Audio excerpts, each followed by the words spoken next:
Morning, everybody, and welcome to Talking Niagara this morning. Hey, Dave. Yes. So I come onto the computer. There's nothing wrong with the computer. I open the website up, and it's like, you don't want to browse on the internet. Yes, I do. And everything I click on, it's like dead. Oh, But yet there was nothing wrong. So I restarted the computer, and that seemed when you got no time, it always takes too long, doesn't it? yeah, it's like a watch pot You never know? boils. Yeah, Watch computer never resets. yeah. Best thing is to walk away. Yeah, indulge in something else. Yeah, yeah. Okay. Good morning, Mike Cushman. Good morning, everybody, and welcome to Talking Niagara this morning. Morning, metaphysical Mike. So, okay, so Canada, Britain, France are threatening action against Israel if it doesn't stop its military offensive. Really? Am I going to believe this? Hey, nobody's done a damn thing for the last 2 years. Yeah, how many red lines did Biden have? Well, you can't go into Rafah. If you can't take a military. And then when they went in with military, they said, "Oh well, we're just going around the outside of it." And when they went inside, they started blasting the crap out of everyday Yeah. people. They said, "Oh well, they're only targeting Hamas." Baloney. So the whole place it was rubble before Trump got in. There was a minor little ceasefire there, and now they're trying to make rubble out of the rubble. They're trying to make blocks of fallen concrete, reduce it down to gravel now. And finally, Britain, Canada, and France have found a backbone someplace and said, that's enough. We're going to start doing sanctions and stuff. It is even weak in every aspect of reaction against some inhuman thing. Can you imagine them doing that in Rwanda? Say, no, saying a few sanctions on you if you don't stop chopping Houthis or Tutsis apart like you're doing. No, imagine that going to Russia. Oh, you know what? We will sanction you if you don't stop murdering Ukrainians. Yeah, Yeah, and what it's sanction? been weak, but at least it's a response. Yeah, I just, yeah, it's the first response we've had in God knows how long, right? Yeah, it might even And, come up in the G7 because it's all three of these. Of course, Canada's hosting the G7 now, basically, or it did. I don't know when it did it or this week, has it this or will it week, I think it's this week. today. Yeah, Today, I think it yeah. starts. I think it started. Yeah, it started yesterday, the 19th, and people started coming into the country on the 19th yesterday, I think, and then yeah. Yeah. So basically, I hope it finds. Now, the Ukraine's going to find its way into the discussions, and I hope Gaza does too. And finally, three major countries have said enough is enough. Europe is still completely spineless on this one. They just keep turning their back and saying la la la la la la la la. Their leaders are just spineless, wimpy, and the European Union. They just said, "Oh, you shouldn't do that." And finally, Canada's found a backbone, and Britain and France. They can't stand it any longer.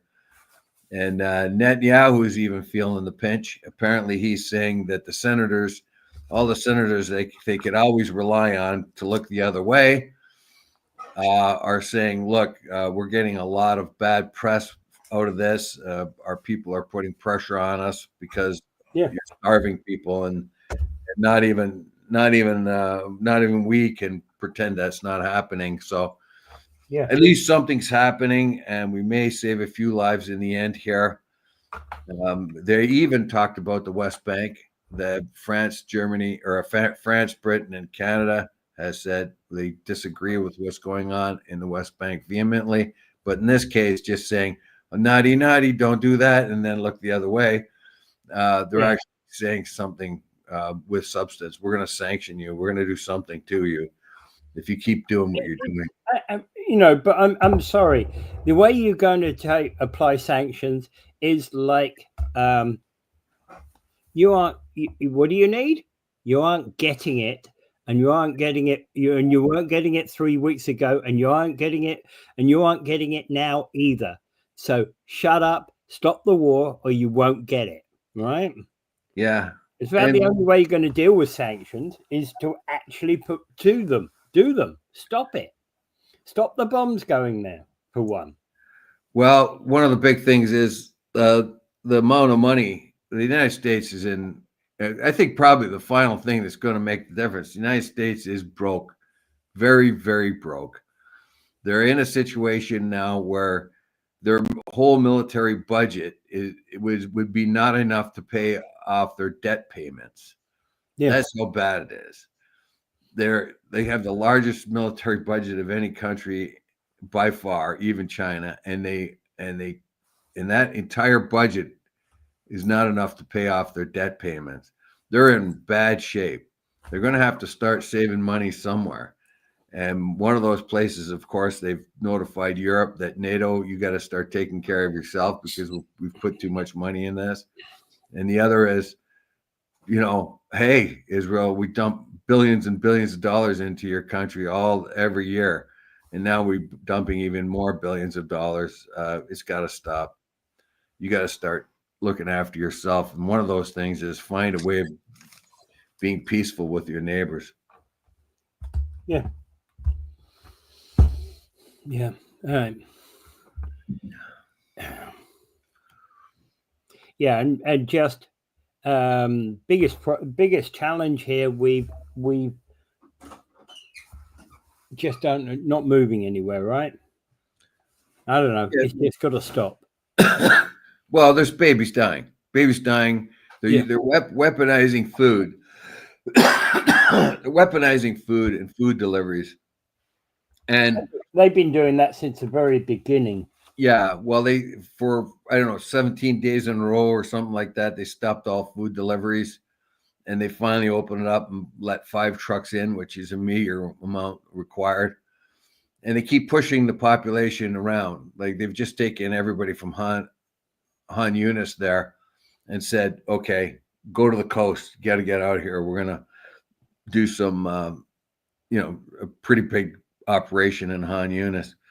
Now, they did do a surgical strike for the first time. They knew where a certain resistance leader was. They came in, but they pretended they were Palestinian refugees, basically. Came in, got this resistance fighter, killed him, and captured his wife and daughter or something like that and left. So they didn't have to blow up the whole building and kill him, his wife, his daughter, and his neighbors to get him. Yeah. And so at least that's something, they didn't take the easy route and blow up the whole building with everybody in it to get one guy. But what about the starving down there? What about the starving and hungry down there? That's the big thing. And they're weaponizing food. And they made it very clear early on in the war that's what they were going to do. They're going to cut off water, food, and all that other stuff. They're going to starve them out. And they keep pushing them around, and then and their other was to make the place unlivable so they can get rid of the population. Like Trump said, okay, so they bombed the snot out of the Gaza Strip. It was just a little area, made the whole place rubble, and then said, oh my God, these poor people can't live here anymore. My God, this is an unlivable place. So guess what? We'll move them out. That's exactly what the Israelis wanted to have been trying to do all along. And the West Bank is even worse right now. It's just one excuse after another to capture more and more land. I think the Israelis think they're running out of time, so they're going to grab as much as they can now before the world completely turns on them. Well, if the world hasn't already turned on them, when you've got Jews from around the world not liking it, what Israel is doing, Israel's got to recognize they've got a problem. Yeah. I was listening to yesterday the famous Canadian Hungarian Jew Gabor, oh shoot, and he was describing all of the the ideas of Zionism and stuff. Um, anyway, Gabor Mate, Gabor Mate, yeah, Gabor Mate. So I was listening to him. He's a good voice. Like he's not he's not a self-hating Jew, but he's a truthful Hungarian Jew. Very very well. Um, very very aware of the subtleties of anti-Semitism. I heard him talk once about anti-Semitism and the subtleties where they find it. Now, having never heard a whole lot of anti-Jewish stuff ever in my life, it's hard for me to, like, I wouldn't recognize some of the stuff that he was saying, just like I wouldn't recognize some of the sort of quiet bigotry that's towards people of color that isn't overt, because I haven't heard much of it in my life, thankfully, in my life. So, but anyway, Gabor, I heard him on 89.5 CIUT, that's Toronto University radio station. Mm-hmm. And of course, any discussions you hear on the university is going to be pretty much to the left, but every once in a while you get some pretty good stuff. And they had Gabor Mate talking about, he's another voice like Gideon Levy, Elon Pepe, Norm Finkelstein, Noam Chomsky, these guys who see things as they really are, as like a colonial effort, rather than, the colonialness of Zionism. And anyway, I'm sure that in Israel he is now being called a self-hating Jew or some other. There's all kinds of names that he said that they call them, but Yeah. the truth is hard to sustain. Even politicians here, if you're a conservative politician here and you speak out against Israel, you're going to lose your religious vote, or that's kind of thing. So anyway, it's really good that finally some of the Western nations are growing a backbone. I wish the European Union would stop doing the three monkey thing: see nothing, hear nothing, speak nothing. They look right at it and they say, "Oh, well, maybe you shouldn't do that," and that's it. And look at even what happened in the Netherlands when a bunch of Israeli soccer goons got there and started smashing up towns. Yeah. And when people reacted against them, the first thing the mayor and the prime minister said, "Oh, look at all this anti-Semitism that still exists here." Not really. It was just people reacting to goons. Saving their neighborhood. Yeah, they were reacting to a bunch of goons. What if there were a bunch of Italians or Brits that did the same thing? But what their religious background is immaterial at that point. It's a bunch of thugs beating the crap out of the place. Yeah, and yelling disgusting things at the stadiums, Yeah. But right away everybody defaulted, "Oh, we must be anti-Semitic for protecting ourselves." It took a little while for the Netherlands to wake up to that, but they made the immediate jump towards anti-Semitism because I don't know. Anyway, let's get this. I hope that this comes to resolve, and we won't have to talk about this again later today. But yeah, don't forget Gaza. Gaza continues to be one of the most relenting genocides there are.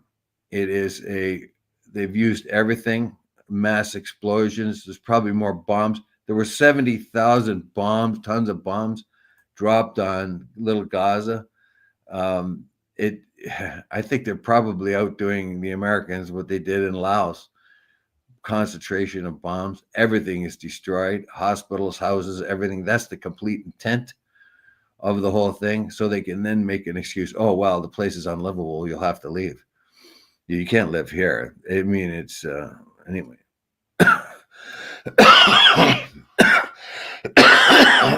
Well, I'll give you an update on the disease I was suffering from last week.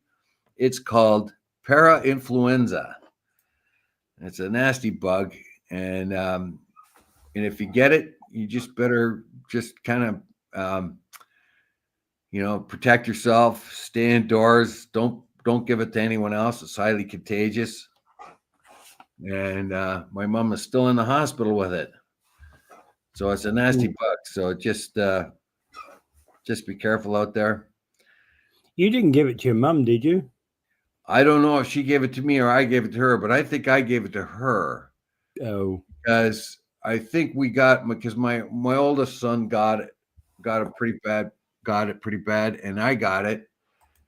And of course I was visiting my mom every day, so she might have got it from me. yeah. On Mother's Day, we both had mild coughs. Neither one of us thought much of them. And, because it's seasonal, during the springtime, you get sneezy and coffee. Yeah. Because of allergies. And then it hit me, and my mom hit my mom hard a couple of days later, and she had to be hospitalized. She still is. I was visiting her yesterday, as a matter of fact, because I feel comfortable that I'm no longer contagious. So I went to visit her. You might be coughing, but you're not contagious. Yeah. Yeah, I cough a little bit, but everything I read up on it, like you're contagious 5 to 7 days or something like that. But the coughing is probably brought about because you actually don't have the fluid in your throat, and the cough, and when you talk, you irritate it, type thing. Yeah, it's more of an irritation now than it is when the cough came before. It was like like your lungs are trying to eject, something, and now it's just kind of like just a kind of an itchy, irritating thing, like that. Like it's kind of like just up here in the throat, rather here than in the chest.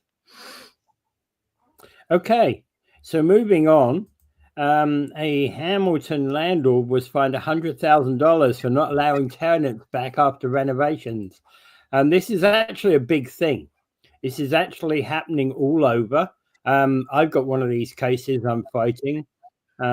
Basically, kick them out we're renovating. You'll be allowed back in a month. It's now a month and a half. And they haven't let them back in. Where do these people go? Yeah, fair question. I've had a couple of rental places, and I've had to have people do work in those buildings. Like one time I had to have new carpet put in one of my units and brand new paint on the wall and the ceiling. So basically, all they did was move into a different part of the house and had to accommodate the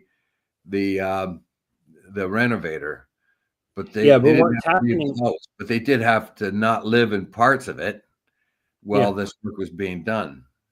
Oh no! What was happening here is this is like a 6-plex and maybe an 8-plex or something, and moved all the tenants out to redo the entire building. Then once the building was done, they didn't let the tenants back in. They're supposed to. They gave them an N13, which is to remove, and they gave them the first choice to move back in. And the rules are that when you move back in, you're supposed to move back in at the same rent. So if your rent was $1,000 when you left the unit, your rent's $1,000 when you return to the unit a year later. Yeah, I think that's nothing but fair, really. That's the way the rules are. But people are flouting the rules because they say to the tenant, "Oh, you can get back in, but it will cost you $1,500." Oh, it's the old Jared Kushner move, right? Bring in renovators, make as much noise as possible, tell them they don't have to move, but irritate the crap out of them. And if they do, and then that's another tactic. Yeah. Like work all night long, have your neck in there. Yeah, exactly. So basically this guy got four offenses for $25,000 each, and got $100,000 fine. But you know what he's going to do? He's going to be appealing it, right? Yeah, yeah, yeah. Of course, you'll appeal it, but he's got to let that person back in, no? That's the problem. Is that it's the wrong court, because I don't know this court can let them in. Well, if he's getting $100,000, he's going to let him in, isn't he? Better do, yeah. Yeah. I didn't see anything about letting them back in. Well, you just told me that they have to, where they renovate, then they have The to. rule is that they're supposed to let them back in, but everybody's fighting these. Hamilton Acorn is fighting this particular battle. Yay! Thank you, Acorn. Right? Well, look. You have a situation where you have a problem where a lot of very good landlords have bad tenants, and a lot of really bad tenants, or really bad or really good tenants have bad landlords, and then in a pretty case like this, I think a lot of this happens when these buildings get sold. And from what I can get from what I see, when a building, an apartment is sold, then the new owners come in with this idea: we can get rid of these people by renovating, just make life easier for them, get them out, claim renovations, and then come in and do a little painting, and then offer up the place for double what it used to be for, because they're restricted on how much they can raise the rent on some of these places. Yeah. All right.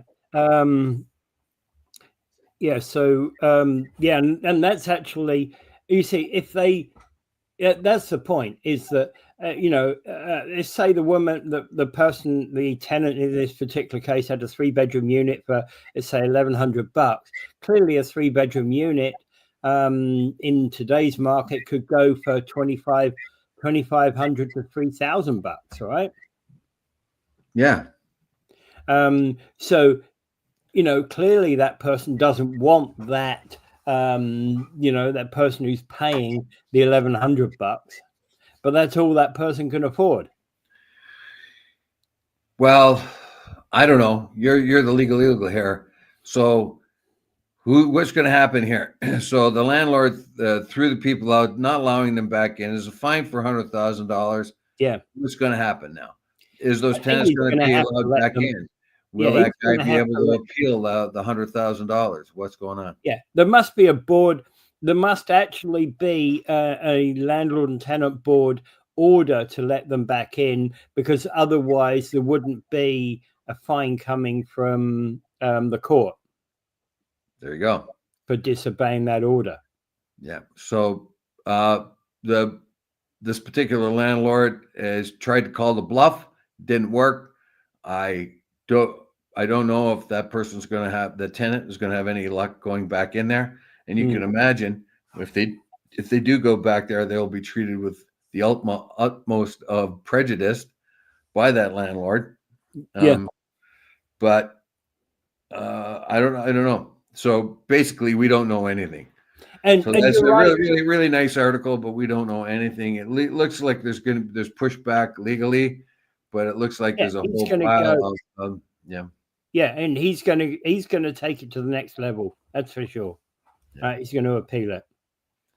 Yes, because he has the means to. The tenant, who doesn't have a whole lot of money, doesn't have the means. Yeah. Keep that going. And if it wasn't for an outfit like Acorn, which tells you, well, it's not like Acorn. Our legal system, the richer you are, the more justice you get. But it's not like Acorn has a lot of money, because Acorn is a tenants association based throughout Toronto and Hamilton. But it's not like they have a ton of money either. Because they have the ability to press political figures. If one tenant goes and starts knocking on the door of their MP or MPP or regional people, one Mrs. Smith knocks on the door. She's like 60 years old and she wants a little bit of justice. Oh yeah, sure. Write out this form. Here's another form. Here's another form. Have you talked to this person? Have you talked to that person? Well, Well, Mrs. Smith, you have to do this procedure and that procedure. Yes, Mrs. Smith, but you have to do this and this and this. And meanwhile, the landlord, who's got lots of money and lots of legal talent, says, "Oh, Mrs. Smith, you might have put a spelling mistake here. Oh, Mrs. Smith, you didn't put this. It was you were 25 minutes late submitting this form." Yeah. Yeah, you filled out form 15A, not 15B. Exactly.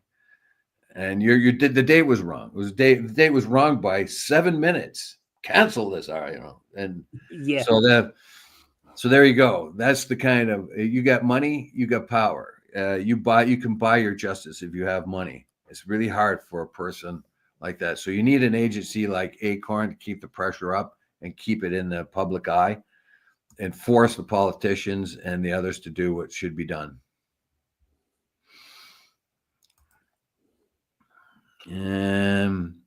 Betty Zoom says, nothing is surprising in this new world. Yeah. And Betty Zoom continues, see Ford's plan. Wow. Utopia. Yeah, Ford's plan to push more houses, get more houses done. Yeah, I think is that the one she's talking about? I think so, yeah. Yeah. They should come refresh. Yeah. All right, moving on. So this was the one thing that happened during the weekend. So a Mexican sailing ship, a Mexican Navy sailing ship, crashed into the Brooklyn Bridge and killed 2 people. And you're what? Yeah, I mean, the Brooklyn Bridge pylons are easy to miss. I mean, they under the Brooklyn Bridge, there's mostly water, and there's a couple of pylons areas or support areas, but I don't know how they managed to hit the bridge. But tragically, 2 people were killed. Yeah, and they must have been knocked off the main. They took the tops of these masts off.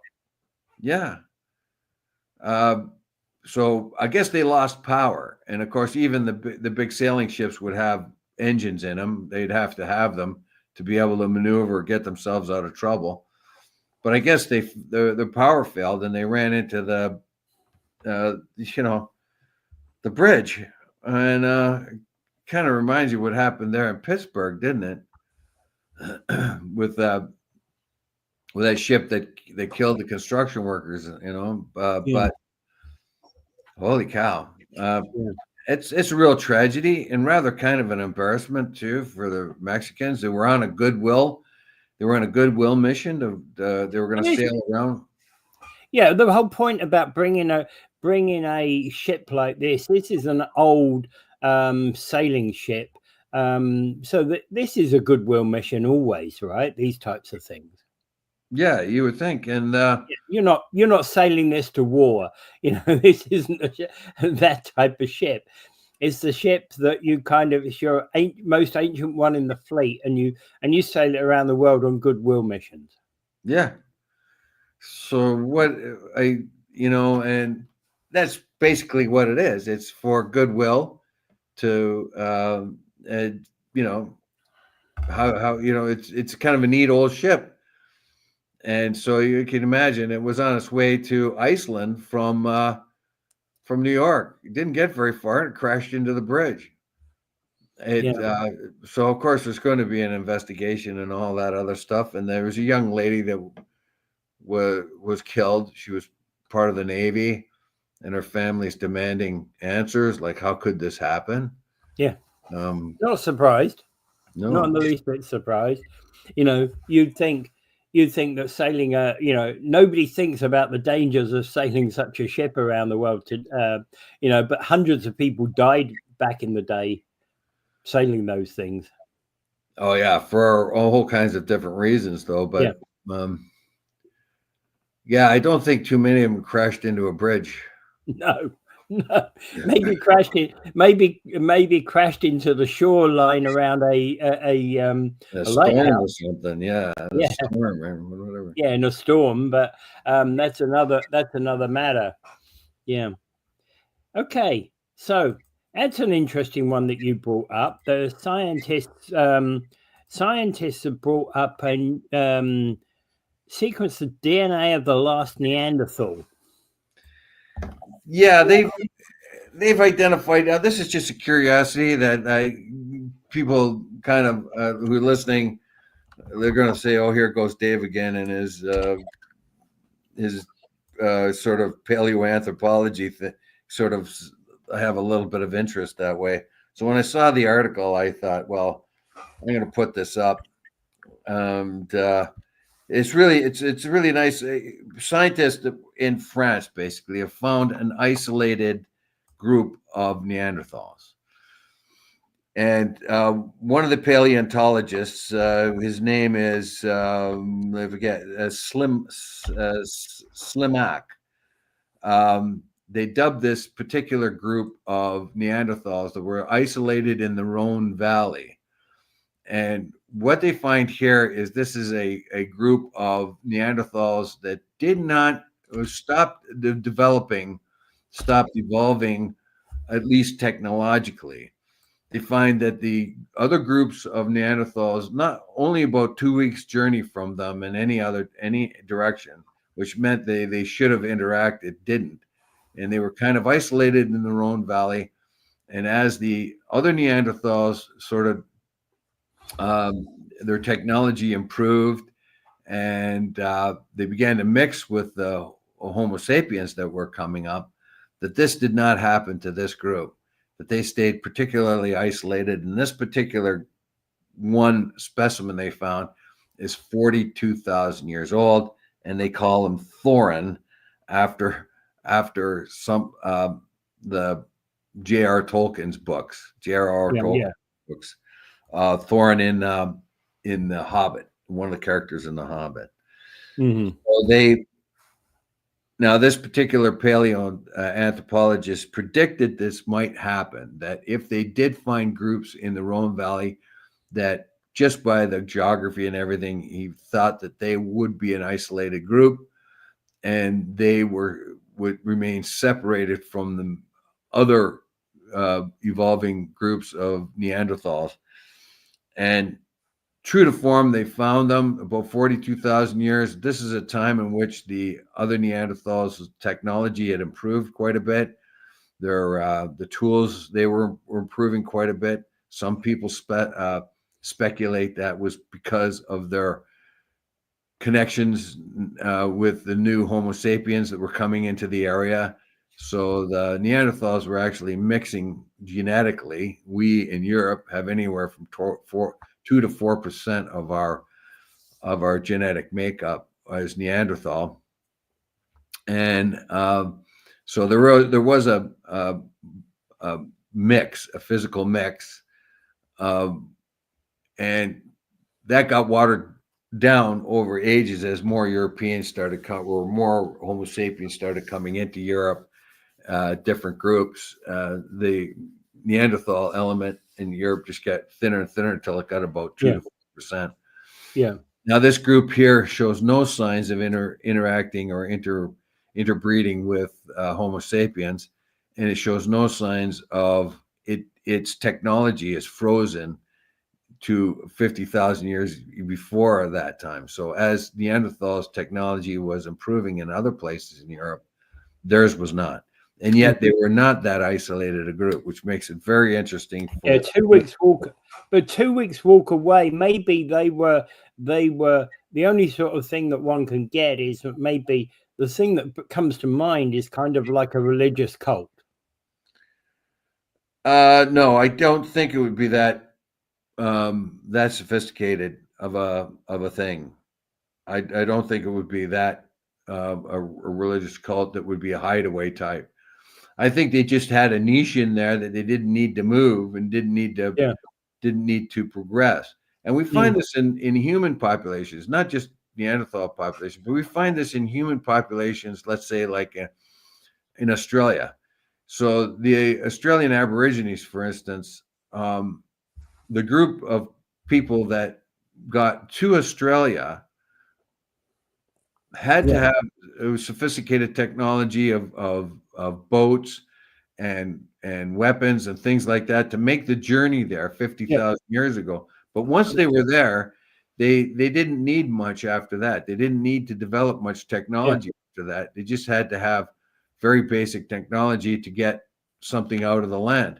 So they were able to live there quite comfortably without developing a lot of technology. Whereas you find like people in China and India and Europe developing more and more sophisticated technology in order to get what they need out of the land, and of course wars and other things like that. So what happens is, and I think it's the what is it, the Chadwick Islands or Chadwick Islands off the coast of New Zealand. There was a group of Polynesians that made its way out there, but then they lost almost all their technology and lived in the most basic of ways. So this is a tendency among hominids anyway. If they don't need to develop technology, they won't. Why move? Yeah. So basically, that little valley had everything they needed. Yeah, they probably need everything they needed there. They were probably protected from other groups around. And maybe the valley was partially fortified anyway, if you get what I mean. Yeah, it could be, or just not easily accessible by other groups. Yeah. And you can pretty well figure as soon as the Homo sapiens found it, that was the end of the Neanderthals there. But that sort of frozen group of Neanderthals in the Rhone Valley, that's just very interesting. And I won't bore everybody else with more details, so we can move on now. All right. So I got my science thing in there. Well, I think, we throw it in as soon as we get them, right? Okay, so they're saying Grimsby population, they're expecting it to surge to 51,000 by 2051. Is that everybody that's moved there wanted that old small town feel, and it's just got bigger and bigger and more box stores and all the other stuff. So Grimsby's small town aura is toast. So says the article. Well, in fact, that was true even when I lived there back 15 years ago. That was true. Certain parts you could go to that where the small town vibe was still true, but not really. No, it's like Pelham. People move there for the small town feel, but then they go to missing their box stores and their big drugstores and the big grocery stores, and the next thing you know, Pelham looks like any other place. You drive through there now, it's not like the nice country Font Hill thing. You'll be lucky to get a house that's away from civilization, if you like. So they have it still has a little bit of quaintness, but Grimsby, the forecast, there's a company that forecasts the population in Grimsby is going to explode by 2051. So 25 years from now, it's going to be huge, 51,000 people from its current. So it's going to grow by 20,000 people in 20 years, basically 20 by 20. Yeah.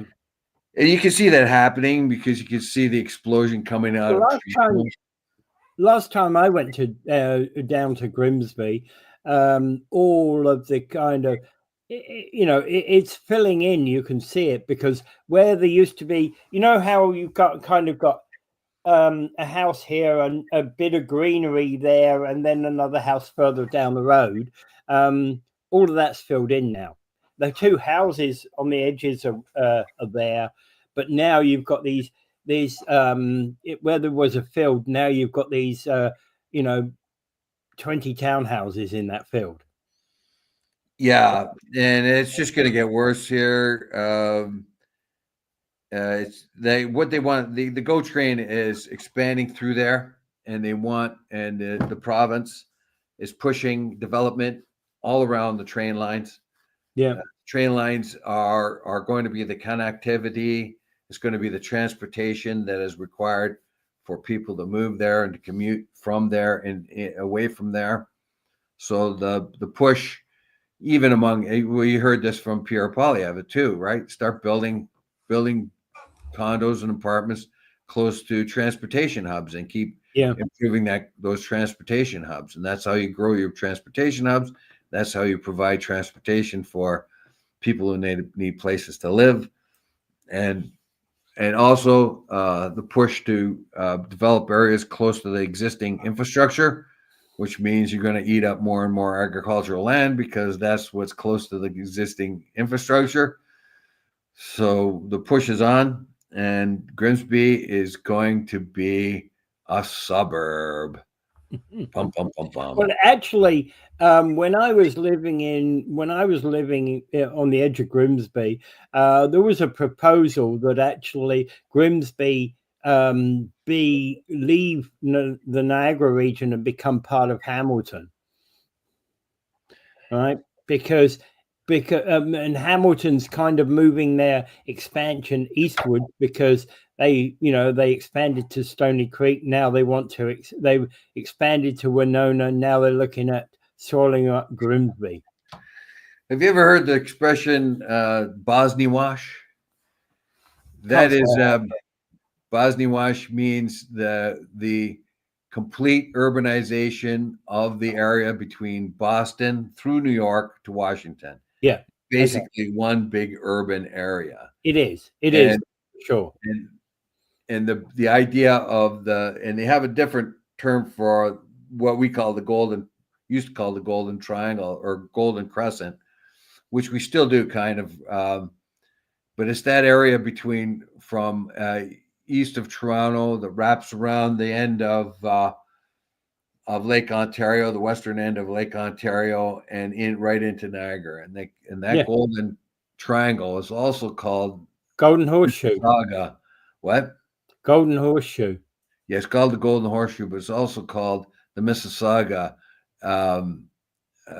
They used to, I don't know, maybe they have a new name for it, but they just call it the Mississauga area, Mississauga urban area, meaning otherwise from east of Toronto all the way around through to Hamilton, through to the Niagara area, will be something very similar to Bosniwash, one complete urban area.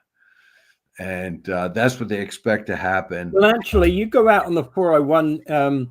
You go out on the 401 east of Toronto, and actually, very little of that. You're out to Cornwall before you're in. Well, not quite. Maybe not quite as far as Cornwall, but you're out quite some way before you have got open fields on both sides. Yeah. Now, yesterday I went to a lacrosse game. Started at 8:00 in Hagersville, and that was on the Six Nations Reserve. So you go all the way out there, and it's all real country area, all the way. There's farms almost all the whole way going there, but we'll wonder how much of that's going to get eaten up as we move forward, because it's the best and easiest land. Well, by the way, I'll tell everybody, if you want to watch some really good lacrosse, go to the Iroquois Arena in Hagersville, in the reservation there. They got some really good lacrosse. Last night, the Six Nations Chiefs beat the Brantford Warriors 8-4, but it was really, really good, and it was free. It was free, and There's nothing as good as free. Yeah, well, the whole community was in there too. Like it sounded looked like half the res was there. It was just a really nice community event, and an excellent lacrosse. And the pros that who are on teams that have been kicked out of the playoffs by now are coming back there to play. So they'll be playing there for the whole season. So you'll get some real professional lacrosse players on those teams, keeping their skills up until next year. Okay, so And it's the 3-period type. It's the old-fashioned lacrosse game, box lacrosse. 3 periods, not 4. Okay. The kind I used to play. I've never played lacrosse. Well, it's really, really endurance demanding, and it is a contact sport. So it's a tough, it's tough but exhilarating all at the same time. Yeah. Okay. And there was not one fight. There was not one fight, which was the difference between when I played. There was always a fight or two every game. Yeah. So the G7's in Alberta, and as we said at the beginning of the show, and I think they started arriving yesterday. That's for sure. Yeah, so they're in Canada, and basically what's going to happen is they're going to work over the tariffs, and they're going to talk about the tariffs and how it's unsettled the alliances of the G7, both geopolitically and economically. So they're going to try to key up on that. Now, for the Americans, for their part, they're going to try to get the G7 to join them in their work against China and try to break down tariffs and other non-tariff inhibitions towards trade. We know the Chinese cheat. The EU is cheated too. Sometimes they'll add requirements on certain one of the products to make it impossible for them. Oh, on the surface, it looks like it's available. Like, for instance, American beef. Well, okay, well, we'd import American beef if they didn't use the hormones, right? So the Americans say that's just an excuse to block their beef. Europeans say, no, it's their rules. So they got to sort all that kind of thing out. And so Besant is coming, and he's going to say, yeah, you got to help us out with this China thing. And they're all going to say to him, according to this article, well, we might have, but you made enemies out of us and tariffing the crap out of us. What's that all about? You want us help? You want to help? Yeah. Get rid of the tariffs will help. Yeah. So they're countries like Japan and Italy and other countries are looking at 20% tariffs coming up, and so they're not going to be too pleased. So basically, what the Americans want to do is kind of soften that up a bit, because they're aiming a lot of their guns at allies they could have negotiated with. They could have hung the threat of tariffs over them and negotiated, and then started adding them up.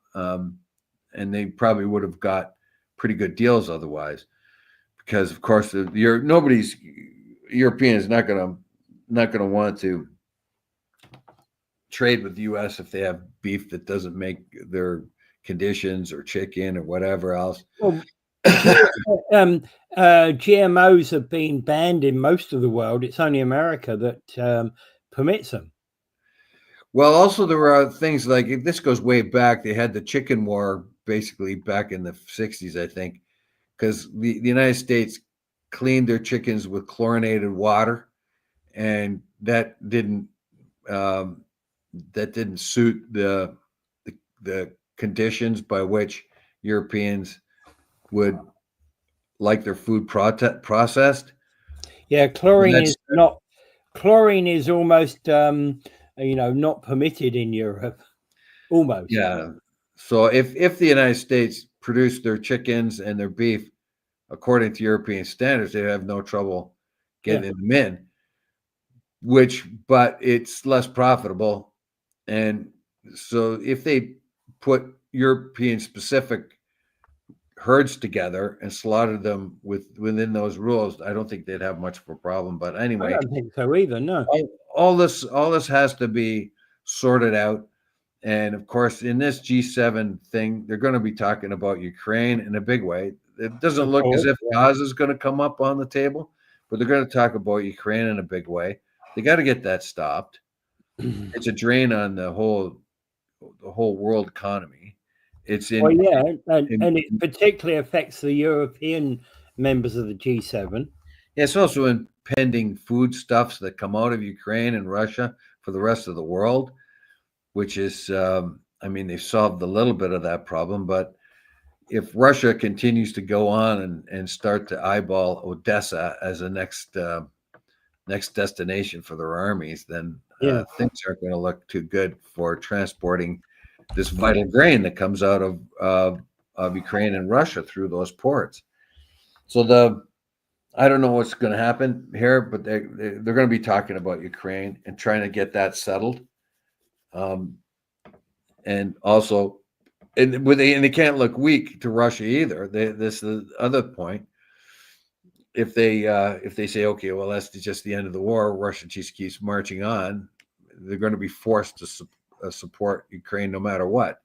So they're best to get it sorted out the best they can. And but this Besant is going to really ask for everybody's cooperation in working against China and the unfair practices that each European nation is well aware of. They fight the same unfair practices that the United States does. yeah, So on that, I think the United States could have done this a lot more easier without making an enemy of their friends, and then yeah. come along to their now frenemies and say, "Hey, guess what? Come on board with us." Oh, wait a minute, you're sticking us with tariffs. Well, try to ignore that. Try to ignore that. Yeah, Oh, and I guess something this like, what is it with like it seems like the average American still believes that somebody else is paying the tariffs, not them themselves, because when Walmart says they're going to have to increase their prices to add the tariff onto the prices of the goods they sell, the Trump says, "Well, eat the increases. You got to eat the tariffs." I think probably finally the average American citizen is getting the idea that these tariffs are not paid by the exporter, but paid by the importer, which is the yeah, United States. yeah. Walmart has to pay the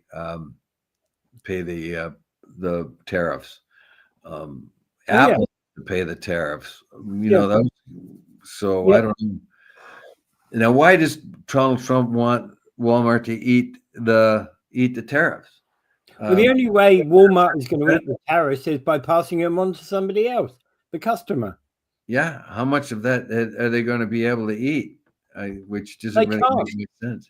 They can't. They don't. You know, that'll eat into the Walton family profits. And that business about Amazon adding, displaying the cost of the tariff on any good, called a political move. Why? Why was it a political move? I just don't get it. You know, Well, it was a very political move, but it was the right move in my view. I don't think it was political at all. I think it was just like you display the taxes that you pay. Yeah, Okay, so when you buy something from Amazon, this is the price, this is the tax, etc. Right. So if you go on Amazon CA, you see the HST and other taxes. Anyway, so Betty Zoom says, back home you need a card to purchase. Here you do not. A card? to purchase what? I'm wondering whether it was about the smokes. You're not allowed to actually. You're not allowed to actually. It's a federal criminal offence to purchase have cigarettes from the reservation. Yeah, just try it. Stop it. Yeah, I know. Just try to stop it. I was commuting with a couple of brothers when we would go to we commuted back and forth to Nanakoke, and we all shared drives. But when it's their turn to drive, every couple of weeks or something, we'd go into onto the res, and they'd buy like a station wagon full of smokes, and they'd come back out. They both smoked, and all their family smoked, so it was quite a savings for them. Yeah, yeah, and okay. So groceries are reduced. Ridiculous prices. Yeah, we know that. Yeah. All right, moving on. Anything else? Gas was pretty high on the res though. Like I mean, just outside the res, it was like $1.39 a liter. Down here, it was $1.20. Yeah. I don't know. We seem to, with price of gas, it seems to be a lottery these days. It's true that it's not up above about 140 anymore, but the price at 120 didn't stay. No, well, it was 120 when I came in town last night. Was it? Yeah. Should have called me up. I should have gone and got my car filled. So I don't know what it is this morning, but it was 120 at Circle K on Thorstone Road there. Okay. I didn't notice what it was at Petro Canada. I think it was 120 again at Petro on the Thorstone in Dorchester. Yeah. All right. Okay. All right. Anything else on the G7? No, I hope they get a few things sorted out though. The more and more they talk about the tariff thing, the more and more dumb it sounds like. And so if they can sort a few things out there, that'll be fine. I think everyone's going to get hit with a blanket tariff of 10%, no matter what. It would take another administration because they think that the tariffs are going to replace taxes. Basically, people pay taxes. Well, if they pay tariffs, they won't notice them as being taxes, I guess. So their income tax goes down, but their television goes up 10%.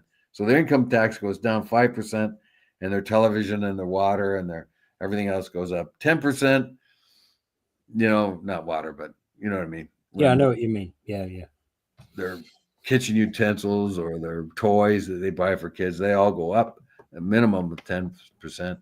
And Walmart says, well, I got to put the price off to the, what's the point of taking out, buying something for 30% more than I did before and not charging it to my customers? That's what you do, for profit. Anyway, they're going to get into all that, hopefully, and hopefully they can sort of get this tariff thing all sorted out. Yeah. Okay. So, Canada, US, France, Germany, Italy, Japan, UK, and the European Union. That's the G7. Surely they can come up with a deal between them that makes sure there's very minimal tariffs. I don't think they will, though. Right now, it's as long as the average American is still ignorant about how the tariffs are going to work. They're relying on the average person's ignorance on how tariffs work for now. Yeah. And they can play the game.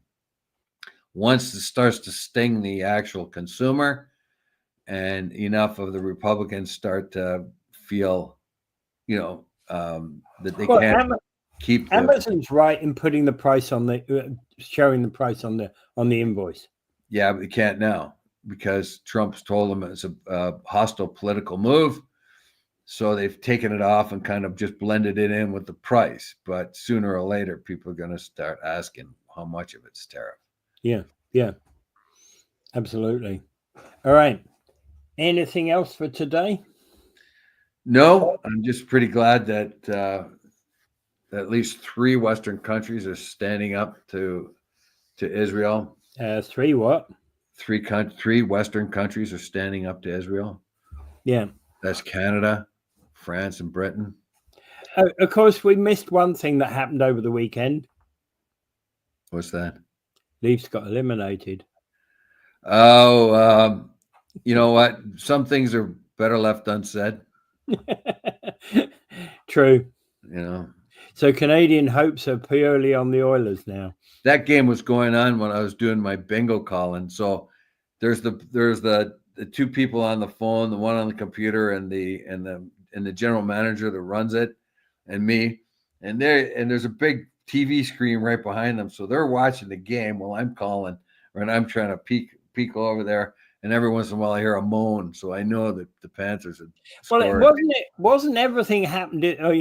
All of it was 1-0 until 1-0 in the second period. Then in the third period, hell broke loose.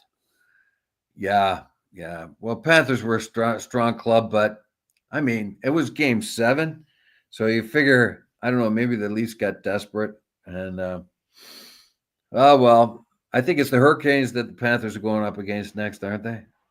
I think so. Yeah. Yeah.